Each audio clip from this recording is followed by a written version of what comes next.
షిరిడి సన్నిధానంలో జరిగిన సంఘటనలో భాగంగా కాకాసాహెబ్ దీక్షిత్ గురించి మాట్లాడుకుంటున్నాం కదా. ఇది 7వ భాగం. బాబా అద్భుత బోధనా పద్ధతి. ఒకసారి వేదాంత తత్వశాస్త్ర గ్రంథాలలో సంసారం గురించిన వర్ణనను చదివినప్పుడు అందులో చెప్పబడ్డ త్రాడు పాము, ఎండమావి నీరు, బంగారం ఆభరణం, మట్టి పాత్రలు వంటి దృష్టాంతాలు ఒకే రకమైనవి కావని దీక్షిత్కు అనిపించింది. చీకటిలో త్రాడు పాములా కనిపిస్తుంది. ఎండమావిలో ఇసుక మీద తేలియాడే ఆవిరి దూరం నుండి నీరులా కనిపిస్తుంది. ఇకపోతే స్వర్ణకారుని దెబ్బలకు బంగారం ఆభరణంగా మారుతుంది. కుమ్మరి తన నైపుణ్యంతో మట్టికి ఆకృతినిచ్చినప్పుడు మట్టి పాత్ర తయారవుతుంది. మొదట రెండింటిలో లేనిది ఉన్నట్లుగా కనపడితే చివర రెండింటిలో ఉన్నది వివిధ ఆకృతులలో కనపడుతుంది. ఈ విభిన్నమైన దృష్టాంతాలు ఒకే ప్రాపంచిక జీవితానికి ఎలా వర్తిస్తాయో అర్థం కాక దీక్షిత్ చాలా కలవరానికి గురయ్యాడు. ఎంత ఆలోచించినా ఒక సంతృప్తికరమైన నిర్ణయానికి రాలేకపోయాడు. ఒకరోజు అదేమిటో తెలుసుకోవాలని దీక్షిత్ తీవ్రంగా ఆరాటపడుతున్న తరుణంలో తమకు 100 రూపాయలు కావాలన్న బాబా సందేశంతో ఒక వ్యక్తి అతని వద్దకు వచ్చాడు. ఆ సమయంలో దీక్షిత్ వద్ద కేవలం 1 రూపాయి మాత్రమే ఉంది. అతను ఆ విషయాన్నే కబురు తెచ్చిన వ్యక్తికి తెలియజేసి తమ నమస్కారాలనే బాబాకు అందజేయమని చెప్పి పంపాడు. ఆ వ్యక్తి అలా వెళ్ళగానే ఎవరి వద్ద ఎంత ధనముందో అంతర్జ్ఞాని అయిన బాబా స్పష్టంగా తెలుసుకోగలరు. ఇక్కడ ఎవరి వద్ద 100 రూపాయలు లేవని వారికి తెలుసు. కాబట్టి నా మనసులో తలెత్తిన సందేహానికి 100 సంఖ్యతో ఏదో సంబంధం ఉండి ఉండాలి అని దీక్షిత్కు అనిపించింది. వెంటనే అతను బాబా పటం ముందు నిలబడి తనకు మార్గనిర్దేశం చెయ్యమని బాబాను ప్రార్థించాడు. బాబాను ప్రార్థించిన 5 నిమిషాల్లో అతనికి 100 సంఖ్యల్లోని అర్థం ఈ విధంగా స్ఫురించింది. బాబా కోరిన 100 సంఖ్య సంస్కారానికి సంకేతం. 100 అంటే 1 ప్రక్కన 2 సున్నాలు చేరిక, అదేవిధంగా జగత్తు యొక్క ఉనికి. 100 సంఖ్యలో 1 పరబ్రహ్మతత్వానికి ప్రతీక కాగా పక్కనున్న 2 సున్నాలు నామరూపాలతో కూడుకున్న జగత్తుకు ప్రతీకలు. 100 సంఖ్యలో 1 వలననే పక్కనున్న సున్నాలకు విలువ. అలాగే నిత్య సత్యమైన పరబ్రహ్మ 1 వలననే బ్రహ్మపూరితమైన నామరూప జగత్తుకు ఉనికి, అంటే మిగతా 2 సున్నాలకు ఉనికి. పరబ్రహ్మ లేకుండా జగత్తుకు అస్తిత్వం లేదు.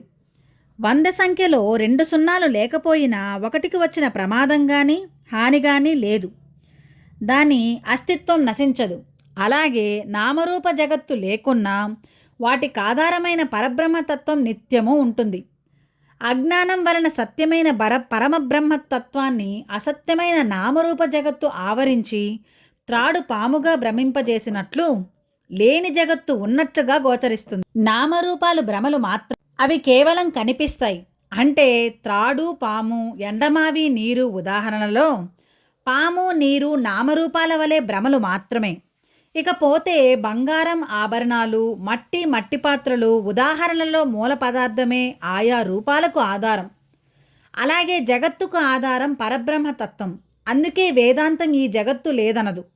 జగత్తు అనే నామరూపాలు నశిస్తాయని, వాటికి ఆధారమైనది నిత్యమని చెబుతుంది. దాంతో కాకాసాహెబ్ సందేహం తీరి పై 2 రకాల దృష్టాంతాలలో పరస్పర విరుద్ధత లేదని, అవి రెండూ జగత్తుకు అన్వయించవచ్చని అవగతమైంది. దీక్షిత్కు సందేహం కలగడం, వెంటనే బాబా 100 రూపాయల కోసం కబురు పెట్టడం, అతను అర్థం స్ఫురింపజేయమని బాబా పటం ముందు ప్రార్థించడం, వెంటనే అతనికి అర్థం బోధపడడం గమనించినట్లయితే కాకాసాహెబ్ సాధన అంతటినీ బాబా తామై నడిపిన వైనం మనకు అవగతమవుతుంది. మరోసారి కాకాసాహెబ్ దీక్షిత్ బాలాసాహెబ్ బాటేలు ఏకనాథ భాగవతంలోని 2వ అధ్యాయం పారాయణం చేస్తుండగా బాబూసాహెబ్ బూటీ బాబా వద్ద నుండి ఒక సందేహం తీసుకొని అక్కడికి వచ్చాడు. అదేంటంటే దీక్షిత్ వద్ద నుండి 16.5 రూపాయల దక్షిణ తీసుకురమ్మని, అలాగే అక్కడ కూర్చొని దీక్షిత్ చదువుతున్న ఏకనాథ భాగవతం విని రమ్మని. అప్పుడు కూడా దీక్షిత్ వద్ద బాబా ఒక గురు పౌర్ణమి నాడు ఇచ్చిన 1 రూపాయి తప్ప మరే డబ్బులు లేవు. అందువల్ల దీక్షిత్ ఆశ్చర్యపోతూ సర్వాంతర్జ్ఞాని అయిన బాబాకు నా వద్ద ఎంత డబ్బు ఉందో తెలుసు, అయినా కూడా 16.5 రూపాయల దక్షిణ తీసుకొని రమ్మని పంపారంటే ఇందులో ఏదో మర్మం దాగి ఉందని అనుకున్నాడు. అతను తన గ్రంథ పఠనం కొనసాగించాడు. బూటీ అక్కడే కూర్చున్నాడు. ఇప్పుడు ఈ క్రింద శ్లోకం వచ్చింది. కాయేన వాచా మనసేంద్రియైర్వ్యా బుద్ధ్యాత్మనావా ప్రకృతి స్వభావత్ కరోమి యత్సత్ సకలస్మరస్మై నారాయణాయతి సమర్పయామి. నా శరీరం, వాక్కు, మనసు, బుద్ధి, అహంకారం, ఇంద్రియాలు మరియు ప్రకృతి ద్వారా జరిగే సమస్త కర్మలను ఆ నారాయణునికి సమర్పిస్తున్నాను. ఆ శ్లోకంపై ఏకనాథ్ మహారాజ్ చేసిన విస్తృతమైన బోధనాత్మకమైన వ్యాఖ్యానాన్ని పఠించడం పూర్తవుతూనే బాబా బూటీని పిలుస్తారన్న వార్త తీసుకొని ఒక వ్యక్తి అక్కడికి వచ్చాడు. దాంతో ఆ శ్లోకానికి బాబా అడిగిన 16.5 రూపాయలకు ఏదో సంబంధం ఉండి ఉంటుందని దీక్షిత్ బలంగా అనిపించింది. వెంటనే ఆ శ్లోకంలో చెప్పబడ్డ తత్వాలను లెక్కించసాగాడు.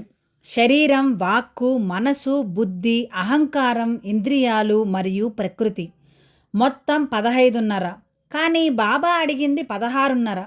కాబట్టి మిగిలిన 1 రూపాయి గురించి కూడా అందులోనే ఉండి ఉంటుందని అతనికి అనిపించి ఏకనాథుని వ్యాఖ్యానాన్ని మళ్ళీ శ్రద్ధగా పరిశీలించినప్పుడు ఆ శ్లోకంలో చిత్తం గురించి అసలు ప్రస్తావించనప్పటికీ చిత్తాన్ని కూడా కలిపి ఏకనాథుడు చక్కటి వివరణ ఇచ్చినట్లు గుర్తించాడు. దాన్ని కూడా పైన అతను లెక్కించిన మొత్తం 15.5కి జోడించినట్లయితే 16.5 అవుతుంది. ఆ 16.5 తత్వాలను భగవంతుడికి అర్పించడమే 16.5 రూపాయల దక్షిణ అడగటంలోని బాబా ఉద్దేశమని దీక్షిత్ గ్రహించాడు. అయితే బాబా 16 రూపాయలు కాకుండా 16.5 రూపాయలు ఎందుకు అడిగారు? ప్రత్యేకించి ఆ అర అంటే ప్రకృతికి బాబా ప్రాధాన్యతనివ్వడంలో కారణమేమై ఉంటుందా అని దీక్షిత్ లోతుగా ఆలోచించగా ఏదో ప్రత్యేక సూత్రంపై తన దృష్టిని కేంద్రీకరించమని చెప్పడం బాబా ఉద్దేశంగా అతనికి తోచింది. దాంతో అతను ఏకనాథుని వ్యాఖ్యానాన్ని మళ్ళీ శ్రద్ధగా పరిశీలించాడు.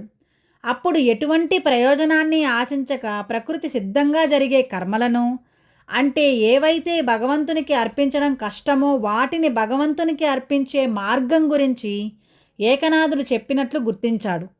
నిజానికి ఎరుకతో ఇంద్రియాల ద్వారా జరిగే కర్మలను భగవంతునికి అర్పించడం సాధ్యమవుతుంది. కానీ మన ప్రమేయం లేకుండా స్వభావ సిద్ధంగా జరిగే కర్మలు, అంటే కనురెప్పులు వాల్చడం, ఉచ్ఛ్వాస నిశ్వాసలు వంటి వాటిని ఎలా అర్పిస్తాము? దాని గురించి ఏకనాథుడు కర్మ చేసి భగవంతునికి అర్పిస్తున్నామని అనుకునే బదులు ఆ కర్మలను భగవంతుడే చేయిస్తున్నాడు, నేను ఒక ఉపకరణాన్ని మాత్రమే అని భావించడం మంచిదని పేర్కొన్నాడు.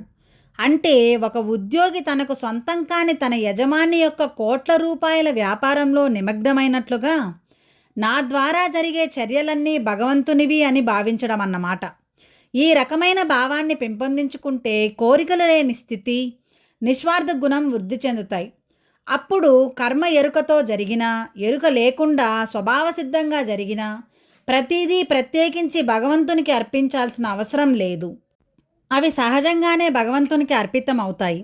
ఈ విధంగా తనను 16.5 రూపాయల దక్షిణ అడగటంలోని బాబా ఉద్దేశాన్ని అవగతం చేసుకున్నాడు దీక్షిత్. తరువాయి భాగం రేపు మాట్లాడుకుందాం. ముందు జరిగిన వీడియోస్ పార్ట్ 1 నుంచి అన్నీ పోస్ట్ చేశాను.